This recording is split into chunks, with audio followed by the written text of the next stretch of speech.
This 50 megapixel image was shot on a lens made over 100 years ago. I'm going to use elements from all three of these cameras to bring this old Kodak back from the dead. We used this camera, a number 2A folding orthographic brownie, in our World War I camera video, but there was a problem. I don't think the shutter's working, and now it's broken.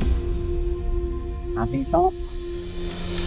Wouldn't it be fantastic if we can get this lens onto this camera and use this sensor to see what we get? We might even be able to do some video with it. The project started with me designing a very deep lens board for the Linhof, which I then 3D printed. It's white because I haven't got any black PLA, but I will paint it black before we use it.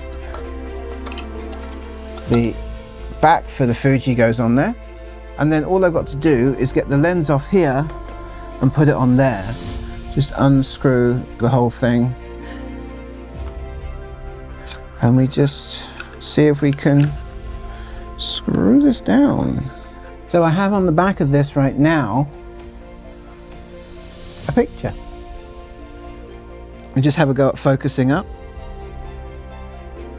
So that's worked out really well. I did not expect it to go that well, to be honest. It's absolutely fantastic. It's working a treat. With the camera ready to go, we headed down to the beautiful Herstmonceux Castle in Sussex. My ruff is covering my mouth.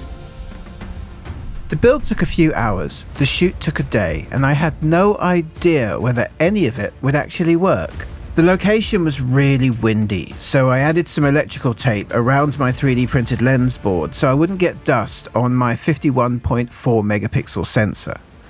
So the crop factor on this is just insane. So it's an 80mm lens on medium format, which I think the original film format was 6x9. So I've put it on a medium format digital sensor, which is quite a bit smaller. So in order for me to get like a full length of Jamie in the castle, I've got to be about 100 foot back. But I can still get the shot, and it looks pretty nice. At that distance, though, communication between model and photographer was reduced to hand signals. Because we're kind of in the way.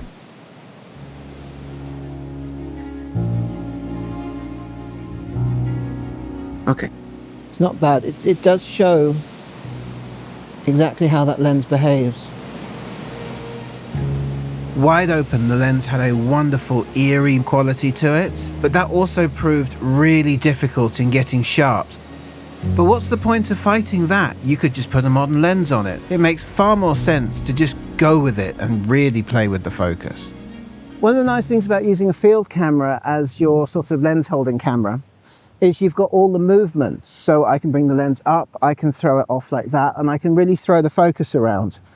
I have actually put a little bit of tilt in, which is throwing everything down here, way out of focus, and it looks absolutely beautiful.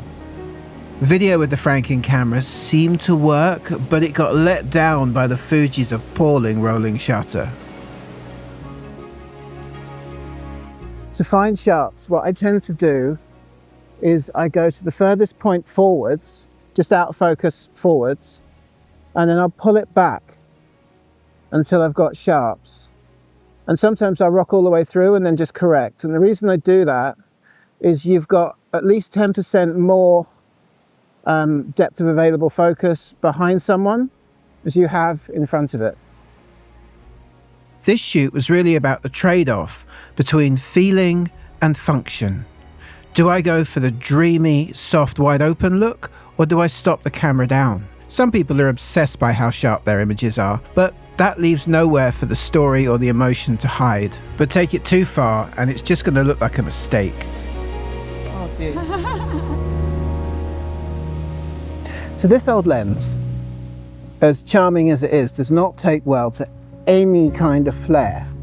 It just burns out. It's really nice to shoot into the light. It's always lovely to shoot into the light, but any flare on this lens and it just goes poof. To get around the flare problem, all I could do was shade the lens with my hand. It's a simple solution, but it does work.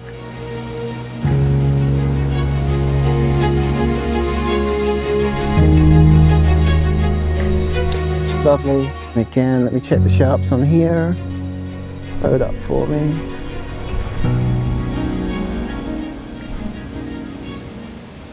Can we keep the arms down? It's not period appropriate. Okay, bring your arms up. No, it's fine. I'm just going to come back a bit.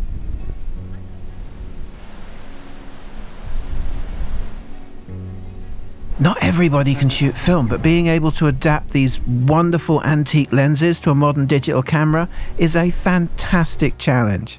I think we got it. So let's go back and see what they look like. I don't. I genuinely didn't know until I got back to the computer whether any of these images were actually going to be usable. And a lot of the early images from that day were very soft. But as I got used to the lens, things did get better.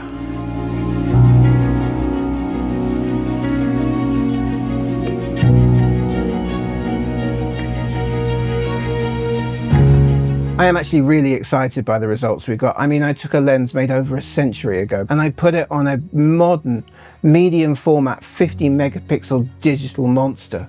And what it did was give me back some of that soul that old lenses have, that modern super sharp, super crisp digital stuff just doesn't have.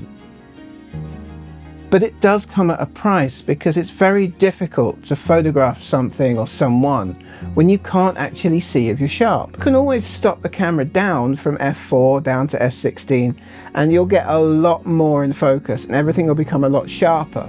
But I think that too comes at a price.